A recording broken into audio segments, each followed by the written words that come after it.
কে আবার ওরে বললো না, কি বললো? জান্নাতি নারী। সেই লোক আবার এসে আমাদের দেশে মাদিন সাহেবকে কাফের বলে গেল, মনে পড়ে? তা হাসিনারে যে জান্নাতি বলতে পারে, সে মাদিন সাহেবের কাফের বলতেই পারে। হ্যাঁ, তো কাফের বলি সহজ হয়ে গেছে। কাফের জেগে রাখছে কিরকম জানেন? বলতে কাফের কাফের কাফের কাফের কাফের কাফের কাফের কাফের কাফের কাফের কাফের কাফের কাফের কাফের, শুধু কাফের জেগে। আমারও বাদ দিচ্ছে না তো, আমারও বলতে আমিও কাফের। আমি কাফের কেন? আমি নাকি কুফরি কোনো কাজ করিনি, বলতেছে কুফরি কোনো কাজ করিনি। তা কি করেছে বলেন বলেন? সমর্থন দিয়েছে। আর সমর্থন দেওয়ার কারণে ওটাও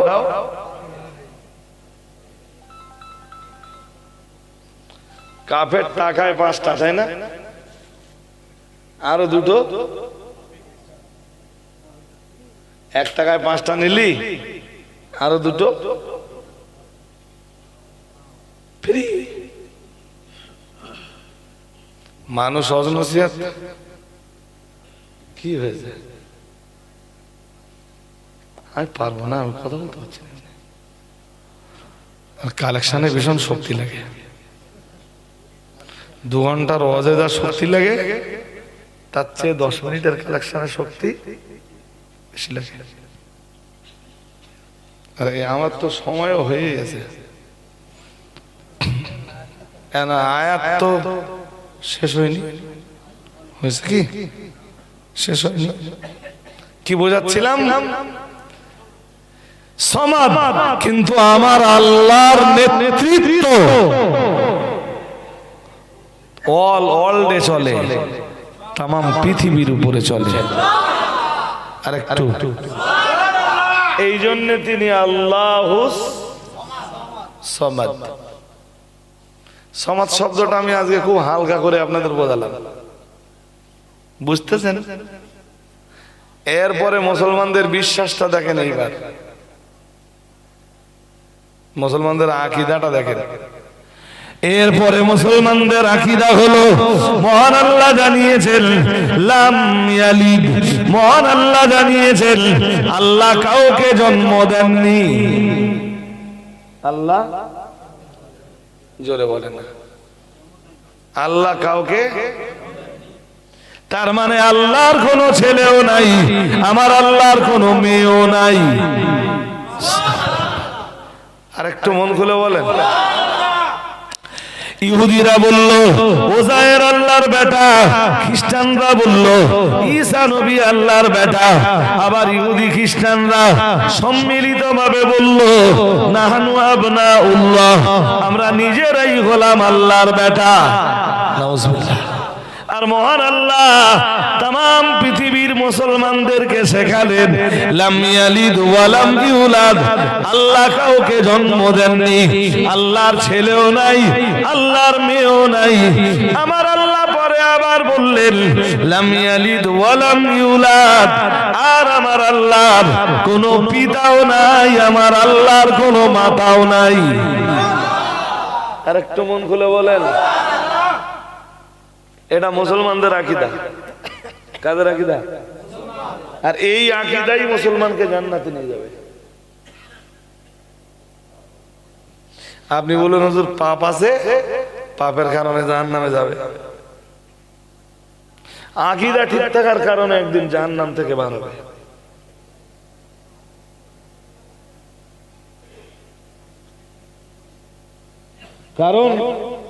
কারণ ওর আকীদা ঠিক থাকার কারণে জান্নাতের চাবিটা ওর কাছে আছে। কিন্তু ওর জীবনে আমল না থাকবার কারণে, ওর জীবনের নেক আমল না থাকবার কারণে ওই চাবিতেও দাঁত বানাতে পারিনি। ও বাবাজিরা ভাইরা, আল্লাহ পাকের নবী জানিয়েছেন, একবার গুছিয়ে গুছিয়ে বুঝিয়ে বুঝিয়ে আপনাকে বলেছিলাম, মহান আল্লাহ রাসূল জানিয়েছেন, মাফাতিহুল জান্নাতি শাহাদাতু আল্লাহ ইলাহা ইল্লাল্লাহ। দয়ার নবী মুহাম্মদুর রাসূলুল্লাহ সাল্লাল্লাহু আলাইহি ওয়াসাল্লাম নবী আমার জানিয়ে দিয়েছেন, জান্নাতের চাবি হলো লা ইলাহা ইল্লাল্লাহ। ও বাবাজিরা ভাইরা, এটা 100% জান্নাতের চাবি। তবে ওই চাবির দাঁত হলো বান্দার জীবনের আমাল। বান্দা সালাত আদায় করবে, ওই চাবিতে দাঁত তৈরি হবে। বান্দা মাহে রমজানে রোজা রাখবে, কালেমা নামের ওই চাবিতে দাঁত তৈরি হবে। বান্দা ফরজ যাকাত আদায় করবে, কালেমা নামের ওই চাবিতে দাঁত তৈরি হবে। বান্দা কোরআনুল কারীম তেলাওয়াত করবে, ওই চাবিতে দাঁত তৈরি হবে। প্রতিবেশীর সাথে সদাচরণ করবে, ওই চাবিতে দাঁত তৈরি হবে। বাবা মায়ের সাথে সৎ ব্যবহার করবে, কালেমা নামের চাবিতে দাঁত তৈরি হবে। বান্দা বান্দি কালেমা পড়ার পরে গান শোনা বন্ধ করবে, কালেমা নামের চাবিতে দাঁত তৈরি হবে। আল্লাহর বান্দা বান্দি কালেমা পড়ার পরে সিনেমা দেখা, গান শোনা বন্ধ করবে। জেনা ব্যভিচার অনাচার অত্যাচার এগুলো বন্ধ করবে, তবে কালেমা নামের চাবিতে দাঁত তৈরি হবে। বান্দা মদ খাওয়া বন্ধ করবে, জুয়া খেলা বন্ধ করবে, লটারি কাটা বন্ধ করবে, মিথ্যা কথা বলা বন্ধ করবে, নারীবাজি বন্ধ করবে, পরস্ত্রী কাতারতা বন্ধ করবে, হিংসা বন্ধ করবে, অহংকার অহমিকা দাম্ভিকতা নিজের জীবন থেকে দূরে সরিয়ে দেবে। তবেই কালেমা নামের ওই চাবিতে দাঁত তৈরি হবে, দাঁত তৈরি হবে। ও বাবাজিরা ভাইরা, আর আল্লাহর বান্দা ওই দাঁতওয়ালা চাবি নিয়ে যখন জান্নাতের দরজায় যাবে, সহজেই আল্লাহর জান্নাত ওপেন করে আল্লাহর দয়া জান্নাতের ভিতরে প্রবেশ করতে পারবে। বান্দা কলেমাটা পড়েছিল, সেরেকটা করিনি। কালেমা পড়ার পরে বান্দা নামাজি হলো না, কালেমা পড়ার পরে বান্দা রোজাদার হলো না, কালেমা পড়ার পরে খামখেয়ালি নামাজ পড়লো, কালেমা পড়ার পরে খামখেয়ালি রোজা রাখলো। ও বাবাজিরা ভাইরা, কালেমা পড়ার পরে মিথ্যা বলা বন্ধ করলো না, চিটিংবাজি করা বন্ধ করলো না, তাস খেলা বন্ধ করলো না, জুয়া খেলা বন্ধ করলো না, লটারি কাটা বন্ধ করলো না, জেনা ব্যভিচার বন্ধ করলো না, পর নারী অন্য নারীর প্রতি আসক্ত হওয়া বন্ধ করলো না। কালেমা পড়ে জান্নাতের চাবি পেয়েছিল, কিন্তু আল্লাহর বান্দা ওই চাবিতে দাঁত বানাতে পারলো না। শুনছেন নাকি? আর এই পাপগুলো করার কারণে আকীদা ঠিক থাকলেও জাহান্নামে যাবে, জাহান্নামের জেল খাটবে আবার। কিন্তু আকীদা ঠিক থাকার কারণে জাহান্নাম থেকে আবার একদিন বাইরে বেরিয়ে আসবে। আমি কি বোঝাতে পারছি নাকি? পারছি না? হাজিরিনে মজলিস, মনে রাখুন, আমি আপনাকে কোরআনুল কারীমের আয়াত পড়ে বলেছিলাম, আল্লাহ পাক রব্বুল আলামিন জানিয়েছেন, ওয়ালাকাদ যারানা লিজাহান্নামা কাসীরাম মিনাল জিন্নি ওয়াল ইনসি। মহান আল্লাহ জানিয়েছেন, নিশ্চয় আমি জাহান্নামকে সৃষ্টি করেছি। মহান আল্লাহ জানিয়েছেন, আমি জাহান্নামের জন্য সৃষ্টি করেছি। আমরা বললাম, আল্লাহ জাহান্নামের জন্য আপনি কি সৃষ্টি করেছেন? মহান আল্লাহ বললেন, কাসীরাম মিনাল জিন্নি ওয়াল ইনসি, অধিকাংশ মানুষ আর জিনকে আমি জাহান্নামের জন্য সৃষ্টি করেছি। তাহলে এ পর্যন্ত কি বোঝালুম বলেন দিন? ইসলামের সুশীতল ছায়ার তলের বাইরে যারা আছে, কোথায় জায়গা? এরপরে ইসলামের ছায়া তলেও যারা আছে কিন্তু গন্ডায় গন্ডায় পাপ করতেছে, তাদের জায়গাও জোরে বলুন। তা আল্লাহ ঠিকই বলেছেন না যে জাহান্নামের জন্য আমি সৃষ্টি করেছি অধিকাংশ মানুষ আর জিনকে। কারা ওই জাহান্নামে যাবে এরপরে আলোচনা আছে। বাট আমার সময় কভার হয়ে গেছে, আর মাদিন সাহেব হুজুর এসেও পড়েছেন।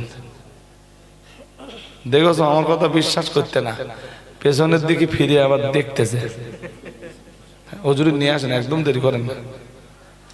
জি হাজিরিনে মজলিস, হুজুর এসে পড়েছেন। হুজুরের কাছে নসিহত শুনবেন একদম শেষ লগ্নে। আপনাদেরকে বলবো পয়লা, দোসরা, তেসরা ফাল্গুন জামিয়া রহমানিয়া রিসালের সব কাছাকাছি এসে গেছে না? আগামী শুক্র শনি রবিবার, তাই তো? শুক্র শনি রবিবার, জি এই 3 দিন আপনাদের সবাইকে দাওয়াত দিচ্ছি। আমি একটা লাইভ দিয়েছিলাম, জানেন তো? দেখেছেন অনেকে? হ্যাঁ হ্যাঁ, অনেকে শেয়ারও করেছেন, লাইক করেছেন, কমেন্ট করেছেন। জি শেষের দিন আমি তো থাকবই, মিডিল দিনেও পুরো রাত না থাকতে পারলেও কিছুটা অংশ ইনশাল্লাহ থাকবো। শোনেন, জামিয়া রিসালের সবে আমার মতো ব্যক্তি ওয়াজ করার উপযুক্ত। এরপরেও ওয়াজ করতে হবে এই জন্য না, অত বড় ইসালের সবের একটা রহমত বরকত থাকে, সেই আশাতেই আমিও ইনশাল্লাহ থাকবো। আপনাদের সবাইকে দাওয়াত দিয়ে যাচ্ছি, মেহেরবানি করে যাবেন। জি বক্তব্যের প্রাসঙ্গিকতা শেষ করছি। অন্তর খুলে দরুদ শরীফ পড়ুন। আল্লাহুম্মা